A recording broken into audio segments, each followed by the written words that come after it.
Good evening. A Montreal mother charged with child abandonment has been found not criminally responsible. The 34-year-old underwent a psychiatric evaluation. The toddler was found by the side of the highway in Ontario 4 days after she was reported missing. And Denise, details of the psychiatric evaluation were released today. Yes, and according to Judge Bertrand Saint-Arnaud, anyone who has looked at that report, reviewed all of the evidence, could not come to any other verdict but that the mother was not criminally responsible.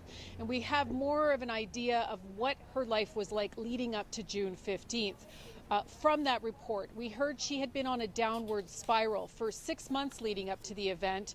She had had an affair. Her marriage broke apart. She ended up leaving her job and was spending more and more time online. And it was at this time that she started to become afraid. And we heard that... Wait. So let me get this straight. So essentially, and I mean, it is fine. Like the justice system works how it's meant to work. But let me just get this straight. So this lady abandons her toddler, and then her toddler is found on the highway. And she's off the hook somehow. And this is happening here in Canada, you guys. So if you guys don't remember, there was the little girl, Claire Bell, I believe is her name.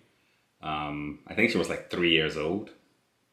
And her mom was charged with the criminal abandonment, something along those lines, for abandoning her daughter and leaving her daughter essentially to just be on the highway. And so she was charged, but now it looks like she has actually been found not guilty because they've done a mental evaluation and they found that, okay, she wasn't mentally there. So what I don't get now is this, right? So what if that little girl had died, God forbid? Would that still be the same thing? Because it looks like Canada keeps on, just when you think it can get more shocking, we continue to have even more shocking news happening. This after the Kawata Lakes man who defended his home from an invader at 3 a.m. is charged. He's been charged with aggravated assault and now has to fight for his vindication. He needs to fight to vindicate himself. And now you have this lady here who abandoned her child and she's going to get off the hook because she had a mental relapse. I just don't get it, right? Like, so it looks like in Canada, it looks like if you're a criminal or if you're someone who is irresponsible, then you should better move to Canada because you can do no wrong in the eyes of the law. It looks to me like it's the law-abiding people that the system is after. And then those who just do whatever they want, they tend to just get a free pass or a slap on the wrist. And it makes completely no sense to me whatsoever. She had become convinced that her life was in danger. And on June 15th, that she was being followed, and that led her to leave her cell phone at home so she couldn't be tracked, and she headed to Ontario, a farm in Ontario, with her daughter and their dog. Now, according to a police interrogation video submitted today, the mother believed her former lover had possessed her daughter, and that's why she left her on the side of Highway 417 in St. Albert. Now, when she walked into a store in Coteau-du-Lac hours later to report her missing, she was erratic and confused, and she wasn't able to tell police what had happened. After a massive 3-day ground search, the girl was found by searchers severely dehydrated. Here's the prosecutor with more now on the girl's condition when she was found.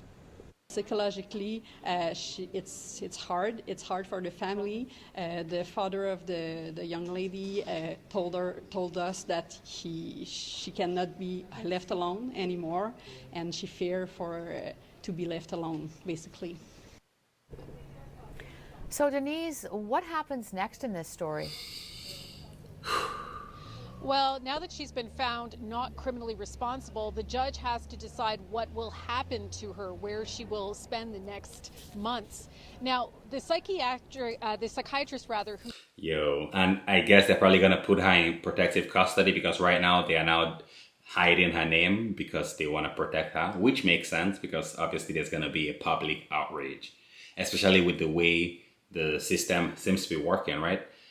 Just a couple weeks ago, there was a man in Cornwall, Ontario, who was also found not guilty, even though they had found child pee on his phone. He was found not guilty. Somehow he was found not guilty of. So I don't really understand what's going on here in Canada. It looks like, I don't know what they're trying to promote here. Are they trying to say that, like, if you do crime, then you're free to go? Because I don't agree with that whatsoever. Y'all let me know what you think about it down in the comments below, because this is completely unacceptable, where there's zero accountability just because somebody claims that they're not mentally fit. So does that mean that I can go and break into a bank and then say, well, sorry, I wasn't mentally fit, with the cost of living and just the cost of surviving here in Canada, I just became erratic and I just couldn't do it anymore. I just had to go. I just had to go money heist, you know, like a bella ciao, bella ciao, bella ciao, ciao, ciao, right? So please let me go. Is that what you guys are trying to tell me, that that's how it is in Canada? Because just let me know. Just say the word. Say the word right now. And I think a lot of people are also very pushed to the edge already. People are already being pushed to the edge already here in Canada. And now you're going to let people that are like irresponsible with their children get off the hook. I don't mean to be judgmental here, but honestly speaking, this one really hits me really close to my heart, because I have 4 kids of my own, all young, very young kids as well. The oldest is 11. So I just can't imagine what would have happened if that little girl was found and then she didn't make it. What would be the case right now? Did the evaluation, is recommended that she stays at Pinel for the moment. She says that she has schizoaffective disorder, which is a treatable but requires lifelong treatment, and that she should have a gradual release back to life given all that she has been through. The defense is asking for unescorted leaves during this time. The Crown does not want unescorted leaves, so we will find out tomorrow when the judge renders his verdict on what the next steps will be. Back to you, Caroline. All right, thanks very much, Denise. So what all she has been through. But what about the little girl that was, what about the little girl and what she has been through? That little girl is scarred for life. That little girl almost didn't make it. That little girl almost wouldn't be here if not for the fantastic work of the police. And so this is the same catch and release that Canadians keep on crying about and nobody is listening. And I just want to hear from you guys down in the comments below. Let's talk about this, because what really is going on here? Be sure to smash that like, smash that subscribe. I thank you guys. I appreciate you guys for continuing to rock with me. And until next time, peace.